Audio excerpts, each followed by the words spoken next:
할렐루야. 보석은 그 보석을 아는 사람한테 가야 그 보석의 진가가 나타납니다. 보석을 알지 못하는 사람한테 아무리 다이아몬드를 주고 아무리 샤파이어를 주더라도 그 값어치를 모르면 그저 공깃돌에 불과한 거죠. 그래서 반드시 보석은 그 보석의 값어치를 아는 사람한테 가야 빛이 나듯이 사람은 사람을 지으시고 가장 잘 아시는 그 하나님 앞에 설 때 그 가치가 드러나게 되어져 있습니다. 그런데 우리는 아직 보석은 보석인데 미완성된 보석이에요. 저 바닷속의 진주도 갈리고 닦아져야지 아름다운 그 보석이 되어지고, 또 다이아몬드에도 원소 그대로 갖다 놔봤자 아무런 어떤 주목을 받는 보석이 되지 못하고 다듬어지고 또 다듬어져야 아주 오색 찬란한 청란 그런 다이아몬드가 되듯이 우리도 하나님의 손에 자꾸 다듬어져야 됩니다. 저 현정 목사도 계속 다듬어지고 있고 또 다듬어져 가고 있는 거예요. 언제까지? 주님 앞에 가는 그날까지. 그래서 자꾸 우리가 다듬어져야 우리는 빛나는 보석이 되어집니다. 우리는 하나님의 손에 자꾸 다듬어져서 찬란한 보석으로 변화되어 가고 있습니다. 하나님께서 주일 날마다 또 이렇게 3일마다 새벽마다 계속해서 또 우리가 이런 예배를 통해서 우리가 또 닦여지고 또 어떤 성회를 통해서도 우리가 또 닦여지고, 그래서 우리가 계속해서 우리를 부르시고 보석에 먼지가 끼고 오물이 묻듯이 우리가 세상에 살아가면서 죄를 짓기도 하고 세상 때가 묻기도 하고 우리의 생각이 오염되기도 하고, 그런데 주님의 전에 나올 때 그 죄와 실수를 우리 주님께서 핏값으로 깨끗하게 닦아주십니다. 그리고 우리가 말씀으로 정말 그 말씀의 정으로 우리를 계속 성령의 망치로 우리를 내리치셔가지고 그래서 우리를 다듬으셔서 보다 더 아름다운 보석으로 우리가 하나님의 형상으로 자꾸 하나님이 다듬어 가시는 거예요. 다 된 사람은 아무도 없어요. 주님의 날, 주님 앞에 서는 그날까지 계속해서 우리는 다듬어지고 또 다듬어지고 또 다듬어 가는 겁니다. 그래서 교회 5년 다닌 사람과 50년 다닌 사람이 다르죠. 가치가 다릅니다. 50년 다니면 더 빛나게 되는 거죠. 오늘도 하나님께서는 성령과 말씀으로 정말 여러분과 저를 아름답게, 아주 아름답게 다듬으시고 빚어가고 계십니다. 오늘도 말씀을 통해서 여러분들의 그런 소중한 시간이, 빛나는 시간이 되기를 주의 이름으로 축원합니다. 자, 오늘 바울 사도가 고린도 교회 할례에 관해서 말씀을 하고 있어요. 할례는 이스라엘 백성들이 다 받는 것으로 아이가 태어나면 8일 만에 그 남자아이의 그 고초 끝에 표피를 갖다가 잘라내요. 그 피가 많이 나옵니다. 그래가지고 그 할례를 행하죠. 그래서 남자아이가 태어나서 8일 만에 행하게 되어 있어요. 자, 그러면 그것은 무엇을 상징하느냐? 남자의 생식기 그 표피를 갖다 딱 자르면 피가 많이 나오거든요. 근데 이 성경에서는 피는 곧 생명이라 그랬어요. 따라합시다. 피는 생명이다. 피는 곧 바로 생명이라고 말씀하셨는데 그 레위기 17장 11절에도 생명이 피에 있으므로 피가 죄를 속하느니라. 그렇게 말씀하셨거든요. 피와 생명은 일반이다. 그렇게 말씀하셨어요. 자, 그러므로 피를 흘리는 것은 생명을 내놓았다는 거예요. 예수님께서 십자가에서 피를 다 흘렸다는 것은 우리를 위해서 자신의 생명을 주셨다는 거거든요. 자, 그래서 피를 내놓는다, 생명을 내놓는단 말이에요. 그래서 할례는 남자의 생식기 그 표피를 갖다 딱 자르므로 피가 쫙 쏟아져요. 이건 뭘 말하냐면 그 남자의 생명을 하나님께 바친다는 거예요. 하나님께 내 생명을 바친다는 거예요. 하나님께 내 생명을 드린다는 것을, 그것을 상징하는 겁니다. 그래서 피는, 성경에도 피는 하나님께 돌려라. 그래서 피채 먹지 마라. 그래서 이 제단에서 하나님께 피를 하나님께 드려집니다. 이는 생명을 상징하죠. 그러니 이 할례를 받았다는 것은 그는 하나님의 것이요, 그의 생명이 하나님의 것이요, 그의 생애 전체가 다 누구의 것? 하나님의 것이다. 이것을 나타나는 게 이게 이제 할례입니다. 그래서 할례를 받았다는 것은 그가 하나님의 것이 되었고 그의 생애는 다 하나님께 바치고 헌신한다는 뜻이 들어있어요. 그리고 하나님의 백성이 되고 하나님은 하나님 것 되는 그를 하나님께서 보호하신다. 이런 약속이 담겨져 있는 게 여기에 바로 할례란 말이에요. 자, 이것은 사람이 만든 제도나 사람이 만든 의식이 아니에요. 이거는 하나님께서 명령하신 겁니다. 자, 창세기 17장 10절로 11절에 하나님께서 말씀하셨어요. 너희 중 남자는 다 할례를 받으라. 이것이 나와 너희와 너희 후손 사이에 지킬 내 언약이니라.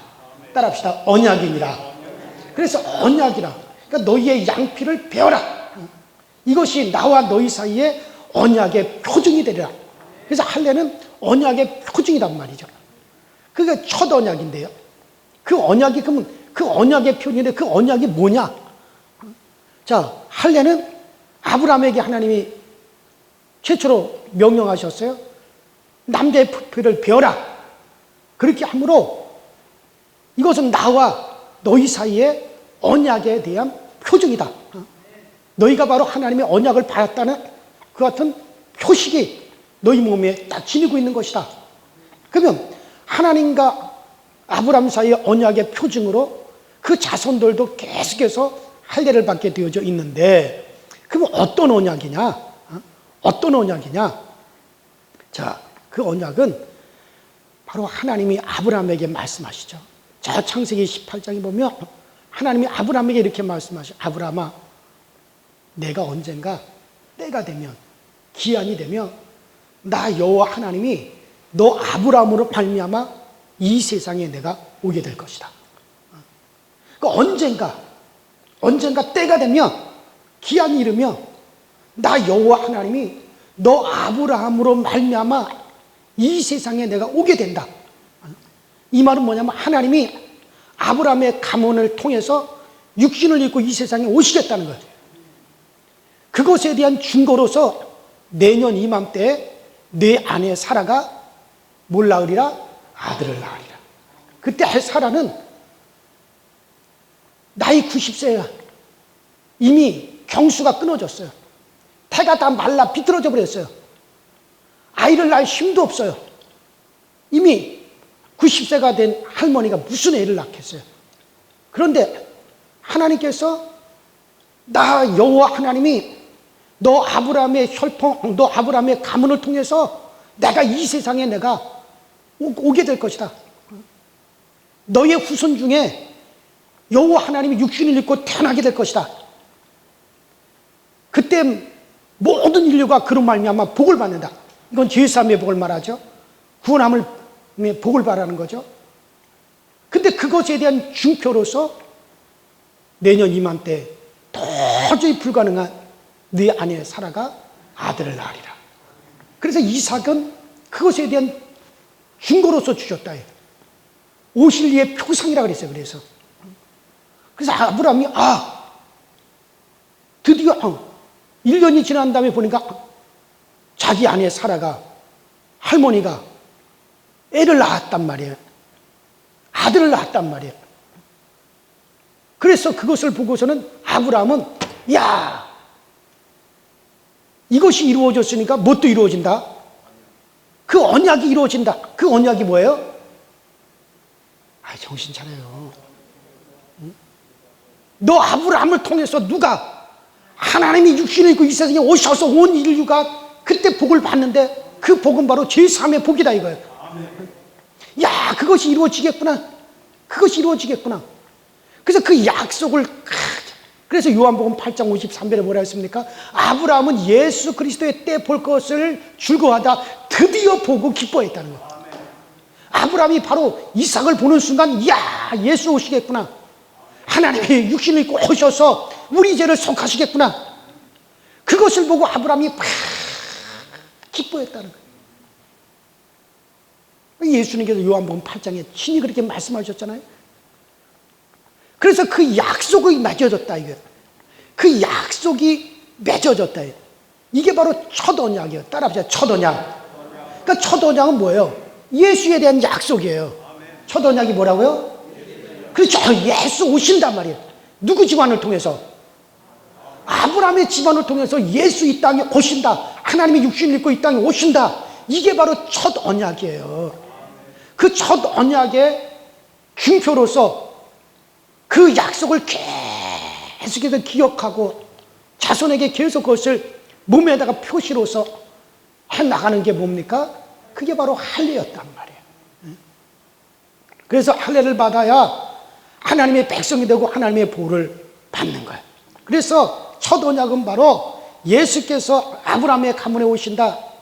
구원자 메시아가 오신다. 그가 오시면 그 예수를 너희가 받아서 온 세상에 그 예수를 전하는 것이 바로 너희 이스라엘 백성들의 사명이다. 그래서 할례를 받아 그 일을 해야 될 하나님의 백성이 되고, 또 그들은 그로 인해서 하나님의 보호를 받았던 거예요. 혹 돈을 주고 외국에서 종을 사왔다 할지라도 그 외국인도, 야, 나도 그러한 언약을 받은 하나님의 백성이 되고 싶다. 그러면 그 외국인도, 돈을 주고 사왔던 외국인도 표피를 자르고 할례를 받으면 그도 이스라엘의 백성이 되게 했어요. 여러분들, 옛날에 우리나라 백성이 못 돼요. 우리나라는 다 배타적이죠. 우리나라 한국 백성이 될 수 있습니까? 조선시대 백성이 될 수 있어요? 외국 사람들이? 못 돼요. 근데 이스라엘은 그때 당시에 외국에서 껌둥이라도, 죄송합니다, 껌둥이라 그래서, 흑인들이라도, 동양인이라도, 누구라도 나도 이스라엘 백성이 되고 싶다. 그래서 나도 그 메시아를 기다리고 싶다. 그러면 너도 그 언약을 받은 사람이니 표피를 잘해라. 너도 이스라엘이다. 그렇게 받아들였단 말이에요. 그래서 외국인이라도 받아들여라, 하나님은. 그래서 여러분, 유대인들 보세요. 유대인들 중에는요, 얼굴에 하얀 샘족들만 있어요. 유대인들 보세요. 동양인도 있고, 또 흑인도 있고, 백인도 있고, 다 묶어놨습니다. 왜냐하면 유대인들은 바로 그 하나님의 언약을만 가지고 있으면 유대인이 다 된단 말이에요. 그래서 그 유대인이 되는 거예요.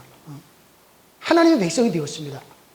그리고 타국 백성이 이스라엘 백성이 되기를 원할 때도 할례를 받아라. 그 언약만 가지면 그도 이스라엘 백성이 되어진다. 그래서 타국 백성에도 할례를 받으면 이스라엘 백성이 되었습니다. 그러면 여자는 어떻게 하냐, 이게. 여자는 어떻게 할례를 받느냐, 이게. 여자는 할례를 받을 필요가 없어요. 남녀가 결혼하면 뭐가 되는 거예요? 한 몸이 되잖아요. 그러니까 여자는 할례 받은 남자하고 결혼함으로 그도 뭐가 되는 거예요? 할례를 받아요. 그래서 반드시 유대인 여자가 결혼은 반드시 할례 받은 남자하고만 해요.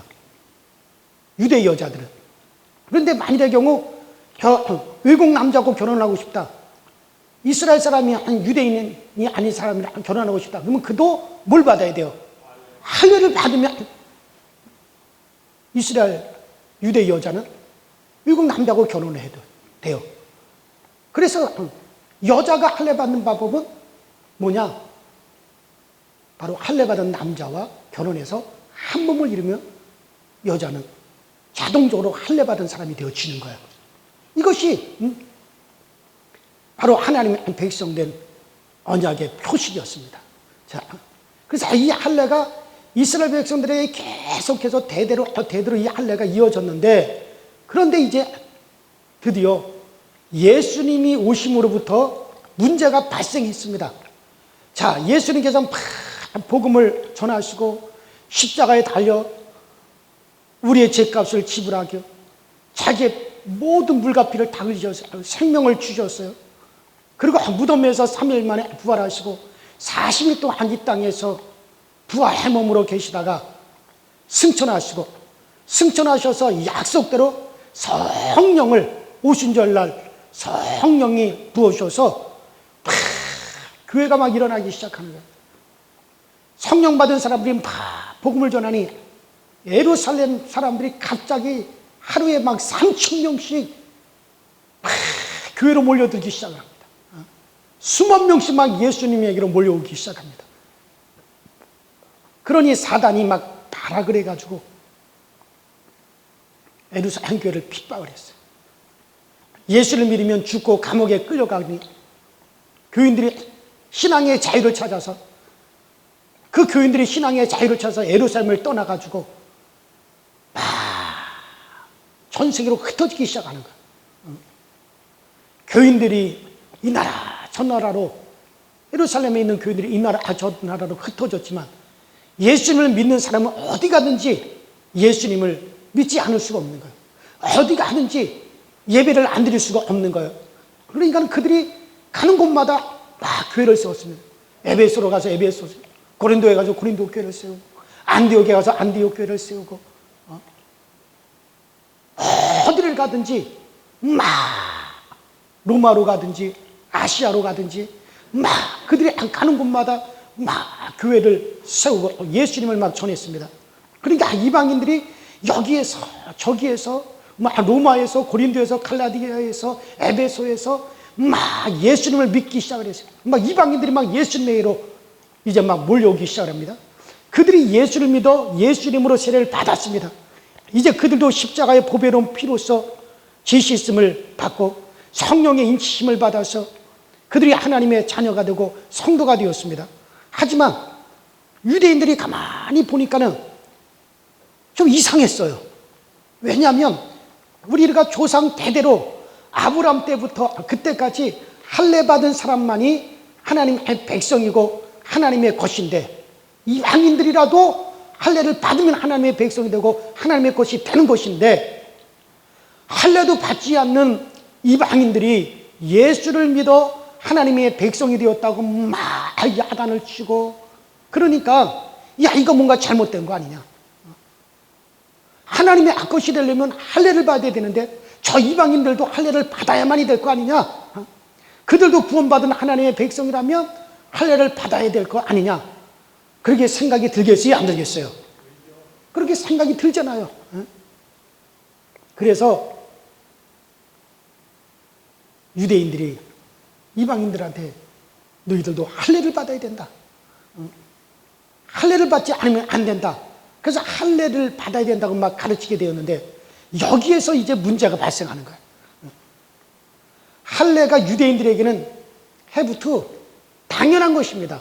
당연히 해야 되는 것이었지만 다른 사람들에게는 이게 보통 문제가 아니었어요. 왜냐하면 이 할례라고 하는 것이 태어나서 8일 만에 한단 말이에요. 여러분들, 왜 태어나서 8일 만에 하느냐면요, 사람이 태어나서 이 8일 만에는 아프질 않는데요, 통증이 없답니다. 의학적으로. 그 참 신기하죠? 신비롭게 사람의 탯줄을 갖다 딱 가위로 잘라더라도 아픕니까? 안 아픕니까? 어디 애기 나오신 우리 권사님한테 애기 낳았어요. 태를 갖다가 그 날카로운 가위로 잘랐어. 아파요, 안 아파요? 안 아프죠. 아유, 나 애 낳고 태를 자를 때 나 아파서 죽을 뻔했네. 그런 분 한 사람도 없어요. 아무리 가위로 그 맨 창자 같은 거를 잘라보세요. 얼마나 통증이 아프겠어요. 근데 태는 가위로 자르고 칼로 잘라도 전혀 아프지 않습니다. 엄마랑 아기랑 이어진 탯줄로 가위로 잘라도 아기도 울지 않고 엄마도 울지 않습니다. 하나님이 아프지 않게 해주셨어요. 손톱과 발톱이 우리 몸인데 잘라도 아프진 않습니다. 하나님의 창조 솜씨는 참으로 신비롭죠. 만일 이 손톱을 자를 때마다 피가 나고 손톱을 자를 때마다 아우 아파 아우 아파 한다면 그거 어떡하겠어요. 손톱 자르면서 손톱 가지고 뚝뚝 자르면서 엉엉 울면서 자르지 않겠어요? 그런데 그렇다면 누가 손톱을 자르기 그냥 손톱이 길게 뻗든지 말든지 그냥 내버려 두죠. 누가 손톱을 자르겠어요? 만약에 머리를 자를 때마다 피가 나오고 머리를 자를 때마다 아파 어이 아파하고 고통을 당한다면 누가 머리를 자르겠어요? 그런데 여러분들 하나님께서는 잘라도 될 것은 절대 아프게 하지 않으셨어요. 그것도 참 신비롭죠. 잘라도 될 것은 절대로 아프지 않게 하셨어요. 하나님께서 우리를 신비롭게 창조하셔서 태어나서 8일까지는 표피를 잘라도 통증 자체가 없습니다. 근데 8일을 딱 지나가면 9일째부터 뭐냐? 드디어 통증이 생기기 시작합니다. 통증. 그러니 태어난 지 8일 만에 할례를 받으면 마취제가 필요가 없는 거예요. 피도 빨리 응고가 돼버립니다. 탯줄을 자를 때처럼 머리카락 하나 손가락이 아니라 손톱을 자를 때마다 아프지 않는 것처럼 태어난 지 8일째까지는 통증을 느끼질 못해요. 그래서 신기하게도 레이기에 출애굽기에 낳은 지 8일 만에 할례를 행하라. 그렇게 하나님이 가르쳐 주셨단 말이에요. 자, 그런데 장성한 사람이 할례를 받으면 어떻게 되겠어요? 굉장히 아픕니다. 요즘 포경수술이라고 말을 하죠. 이 할례를. 요즘 포경수술을 할례했는데 이 초등학생이 포경수술을 받아도 아파가지고 어그저 일주일 동안은 아파가지고 이게 다른 살에 닿거나 그 다음에 속옷을 갈아입을 때 그게 닿거나 그러면 보통 아픈 게 아닙니다. 그래가지고 어그적하고 그렇게 걸어요. 얼마나 고생을 합니까? 그래서 학생들도 학교 다닐 때는 포경수술 안 하죠. 방학 때 집에 있을 때만 포경수술 한단 말이에요. 마취를 하고 의사 선생님이 잘 꿰매주고 약도 먹지만 일주일이나 열흘 동안은 아주 고생을 합니다. 그런데 그때 당시에는 마취제가 있었습니까? 날카로운 칼이 있었습니까? 칼이 없어가지고 그 돌멩이를 갖다 깨트리면 그 깨진 돌멩이가 날카롭잖아요. 그 깨진 돌멩이 날카로운 것을 툭툭툭툭 진력해가지고 비워냈으니 얼마나 아프겠습니까? 여러분들, 그때 당시 꿰매는 의술이 있었습니까? 항생제가 있었습니까? 진통제가 아무것도 없었단 말이에요. 자, 그 창세기 34장에 보면 세겜성 사람들이 야곱의 지방과 사돈을 맺으려고, 그래서 사돈을 맺으면 그 재산을 다 자기들이 차지하려고 세겜성의 모든 사람들이 이제 야곱의 아들들의 요구대로 다 남자들이 할례를 받습니다. 마취제도 없고 마이신도 없는데 할례를 받으니 그들이 얼마나 아프겠어요. 그들이 할례를 받고서 다 남자들이 누워서 꼼짝도 못하고 있을 때 그때 야곱의 자녀들이 가서 그냥 칼로 이삭 자르듯이 그들을 갖다 다 죽여가지고 그들은 다 누워서 그냥 다 죽었어요. 이처럼 할례라고 하는 것은 참 어려운 거란 말이에요. 그런데 지금 이 어려운 할례를 누가 받겠느냐는 얘기예요. 예수님을 믿는 것도 좋은데 그 유대인들이 너희들도 할례를 받아라. 할례를 받아야 된다. 그러니까 나이가 70대고 80된 노인들이 얼마나 그것이 장애가 됩니까? 자, 그런데 하나님의 성령께서 베드로와 바울과 야고보 이런 사도들에게 성령께서 그들에게 감동을 주셨어요. 자, 뭐라고 감동을 주셨느냐? 할례는 이제 아무것도 아니다. 할례는 첫 언약을 받아서 하나님의 백성으로 인치신 것인데 그 할례도 약속하신 그분, 그 약속하신 그분이 누구요? 예수님이 오실 때까지만 있는 것이다. 그 할례는 바로 언젠가 때가 되면 아브라함의 가문을 통해서 이제 하나님이 육신을 입고 이 세상에 오신다. 그때 온 인류가 복을 받는다. 이거 하셔야 된 그 언약의 표징으로서 가지고 있었는데 그 예수님께서 이미 오셨단 말이지.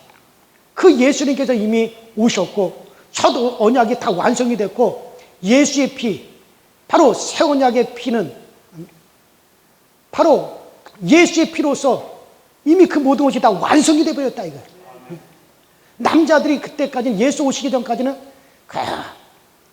남자들의 생식의 표피를 잘라가지고 그 피를 통해 가지고 피를 보임으로 그래서 그 피가 우리의 생명을 대신해서 우리는 하나님의 것입니다 하고 그랬는데 하나님의 소유가 됐는데 그런데 이제 예수께서 오셔서 우리를 대신해서 예수께서 자기의 생명을 내놓고 피를 다 흘려서 우리의 죄값을 다 지불하고 우리를 그 죄값으로 피로써 우리를 사서 우리 모두가 이제 다 하나님의 것이 돼버렸다 이거예요. 우리 모두는 다 하나님의 것이 돼버렸으니 이제 굳이 할례를 받아가지고 피를 흘려서 우리가 하나님의 것입니다 하고 그 우리의 생명을 드리는 우리의 생명은 하나님의 것입니다 라고 하는 그런 이제는 할례를 더 이상 받을 필요가 없다.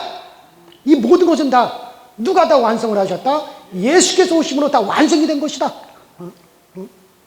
그러니 이제는 예수 그리스도의 십자가의 피를 의지하며 예배드리는 그곳을 하나님께서는 돌봐 주시고 예수의 피를 의지해서 하나님께 나가 하나님의 우리가 소유가 되었다는 것을 그래서 고백하는 자들의 하나님이 되어 주시는 것이지 이제는 뭐 양의 피, 소의 피는 예수 그리스도의 그 피 흘리심에 대한 예표에 불과합니다. 마찬가지로 할례는 예수님의 그 세와 성령의 인침이 하나의 예표입니다. 고린도후서 1장 22절에 말씀하시죠. 저가 또한 우리에게 인치시고 보증으로 성령을 우리의 마음에 주셨느니라. 또 에베소 1장 13절에도 약속의 성령으로 인치심을 받았느니라 우리에게 말씀하셨다. 할례를 통해서 하나님의 것으로 이제 표시하는 것이 아니라 성령이 우리 가운데 임하셔서 우리를 딱 성령으로 도장을 찍어서 이거는 하나님의 것다고 우리를 그렇게 이제는 인치어 주셨으니 더 이상의 우리에게는 할례가 필요가 없다. 할례가 필요 없다는 거예요. 자, 그래서 본문을 보면 할례도 아무것도 아니고 무할례도 아무것도 아니다. 할례를 받고 예수님을 믿었느냐? 다시 무할례자가 되려고 다시 외과 수술을 받을 필요가 없다. 또 할례를 받지 않고 예수님을 믿었느냐? 다시 또 너희가 할례를 받을 필요가 없다. 할례도 아무것도 아니고 너시 아무것도 아니고 무할례도 아무것도 아니다. 믿으시기 바랍니다. 이제는 예수 그리스도 안에서 다 이것이 이루어져 버렸단 말이에요. 이제는 예수의 피, 예수의 생명으로 우리 생명을 대신하셨으니 이제는 할례가 소용이 없어요. 그래서 예루살렘 총회에서 이렇게 결정을 딱 내렸단 말이에요. 이제는 믿지 않는 이방인들에게 할례를 받으라고 강요하지 마라. 이제는 할례도 필요가 없고 무할례도 필요가 없다. 우리 모두가 다 예수 그리스도의 피값으로 예수의 생명으로 우리를 사신받으여 우리는 다 하나님의 것이 되었고 그리고 성령이 우리 가운데 임하셔서 우리에게 성령의 인으로 딱 인치시고 우리가 하나님의 것인 것을 성령으로 보증하고 있으니 더 이상 할례를 받아서 우리가 하나님의 백성이라고 하는 것을 우리가 이것을 증거할 필요가 없게 되었다. 그러므로 이제는 더 이상 이 할례의 문제로 더 이상 이방인들을 괴롭게 하지 마라 하고 예루살렘 총회에서 사도들이 딱 결정을 땅 해가지고 성령의 감동으로 결정을 내려버렸다 이거예요. 자, 그렇게 했는데도 이렇게 결정을 하고 사도들이 그렇게 그대로 가르쳤는데도 거짓 교사들이 유대인들이 곳곳에 돌아다니면서 그래도 구약의 가르침대로 할례를 받아야 된다. 이방인들도 할례를 받아야 하나님의 백성이 된다고 막 가르치면서 사람들을 막 어지럽게 했다. 혼란스럽게 했다. 고린도에도 그런 일이 자꾸 있기 때문에 그래서 바울이 이 편지를 쓰는 거야. 성령이 감동으로 편지를 씁니다. 그래서 바울이 할례도 아무것도 아니고 무할례도 아무것도 아니라 외친 겁니다. 여러분, 화폐 개혁을 하면은 옛날 돈은 이제는 휴지에 불과한 거예요. 그 한 종이에 불과하고 새 돈만이 돈으로 인정되고 옛날 돈은 다 그저 종이에 불과하고 휴지에 불과한 것이 되어버리고 그것처럼 이제는 예수 그리스도 오심으로 할례는 필요 없게 되었고 오직 예수의 피값으로 된 성령의 인침이 진짜라고 그것을 가르치는 거예요. 자, 고린도 교회 강단에서 복음이 전해졌지만 옆에 지나가는 사람들이 야, 그래도 할례를 받아야 한다 하고 수근수근 하니까 바울이 또다시 편지를 쓰는 겁니다. 우리 하나님께서는 우리가 할례를 받았느냐 할례를 받지 아니하였느냐 이것을 보지 않습니다. 우리의 답안을 보시는데 우리의 답안이 뭡니까? 우리의 생활, 우리가 하나님의 말씀대로 얼마나 살았는가 하는 것이 우리의 답안인 거예요. 내일 이제 고3 학생들이 수능 시험을 봐요. 그러면 그 수능 시험을 보는데 그 수능 시험에 합격하고 합격하지 못하고 얼굴을 보고 판단합니까? 모습을 보고 판단합니까? 아니잖아요. 뭐만 보고 판단해요? 답안지만 보고 답안지만 잘 쓰여져 있으면 그것으로서 모든 것을 다 판단하는 거예요. 자, 이제 하나님께서 할례자냐 무할례자냐 이런 거 안 보십니다. 뭐만 보시느냐? 답안만 보세요. 답안. 근데 우리의 답안이 뭐냐? 따라합시다. 하나님의 말씀대로 하나님의 계명대로 사는 것이다. 자, 그래서 오늘 본문에 뭐라 그랬습니까? 이제는 할례도 무할례도 다 소용없다. 이제는 뭐만 남았느냐? 너희들이 하나님의 말씀, 하나님의 계명대로 사느냐 살지 못하느냐 하나님은 그것만 보시고 그것으로 판단하신다. 오늘 본문이 바로 그 말씀을 해주고 있는 거예요. 여러분과 저의 생활 답안이 하나님 앞에서 만점이 되는 좋은 생활이 되기를 주의 이름으로 축원합니다. 그러면 하나님께서 왜 하나님의 말씀 지킴으로 우리를 평가하시느냐? 그것은 바로 우리가 하나님의 말씀을 지킬 때 하나님의 백성인 것을 세상에 그것으로 말미암아 중고하는 행위가 되기 때문에 그러는 거예요. 자, 여러분들이 예수 그리스도의 피로서 죄사함을 받고 그 죄사함 받은 우리에게 성령이 임하셔서 우리를 성령이 인쳐 주셨어요. 그래서 우리는 하나님의 자녀가 되었습니다. 하나님의 백성이 되었습니다. 하나님의 것이 되었습니다. 자, 그래서 우리가 이제 하나님의 것이 되었는데 내가 하나님의 것 되었다라고 하는 그것에 대해서 우리가 증거가 나타나야 되는데 그 증거가 무엇으로 나타나느냐? 하나님의 말씀을 우리 생활 속에서 지키느냐 지키지 않느냐로서 그것에 대한 답안이 거기에 나온다는 거예요. 정말 여러분들이 예수의 피로서 죄사함을 받아 성령의 인침을 받았다면 여러분들은 하나님의 말씀을 여러분의 생활 속에서 지켜나가게 될 줄로 믿습니다. 성령이 우리 안에서 자꾸 가르치니까 그렇게 하도록 이끌어 주시니까 그러니까 내가 아무리 나 성령 받았네 나 성령의 인침을 받았네 아무리 내가 그런다 할지라도 우리 생활 속에 전혀 하나님의 말씀과 동떨어진 그런 삶을 산다면 우리 생활이 그렇게 한다면 그 사람은 성령의 열매가 전혀 나타나지 않는데 어떻게 성령의 인침받은 사람입니까? 그러니까 이제 답안은 무엇이냐? 이제 무엇으로 너희들이 증거해야 되느냐? 오직 그의 계명, 그의 말씀만을 지킬 따름이니라. 오늘 바울이 바로 그것을 강조하고 있어요. 오늘 본문에. 자, 로마서 10장 10절에 말씀하십니다. 사람이 마음으로 믿어 의에 이르고 입으로 시인하여 구원에 이르니라. 여러분들, 제가 마음으로 주은숙 씨를 사랑했습니다. 그러나 제가 가만히 그냥 있으면 주은숙 씨는 다른 데로 그냥 시집가고 말 거예요. 그런데 제가 그 마음으로 사랑한 것을 입으로 I love you 주은숙 I love you 주은숙 그러니까 제 아내도 me too 나도 마찬가지요. 그래서 결혼이 성사가 되었단 말이에요. 내 마음에만 가지고 있으면은 그러면 그 결혼이 성사가 되지 않았겠죠. 다른 남자한테로 시집을 갔겠죠. 마음으로 사랑해도 입으로 고백해야 사랑의 꽃이 피지, 고백하지 않으면 거기서 끝나고 맙니다. 자, 우리가 내가 예수님을 믿으면 내가 믿는다고 말하고, 그리고 세례를 받아야 됩니다. 세례도 받지 않고 입으로 시인도 하지 않으면 그냥 흐지부지 되고 마는 거예요. 그래서 마음으로 믿었으면 입으로 시인해야 된다, 이거 성경이 우리에게 가르쳐주고 있지 않습니까? 자, 그래서 우리가 마음으로 믿어 입으로 시인하여 구원에 이르듯이 예수님을 믿었으면 믿는 것을 우리의 생활로도 나타나야 되는 거예요. 우리의 생활로 우리가 예수를 믿는 사람, 우리가 예수를 믿는 사람임을 세상에 우리가 알려야 됩니다. 자, 바로 그래서 그것이 무엇이냐? 바로 우리의 생활 속에 내가 하나님의 말씀대로 살아가느냐, 하나님의 계명대로 우리 생활 속에 하나님의 계명이 나타나느냐.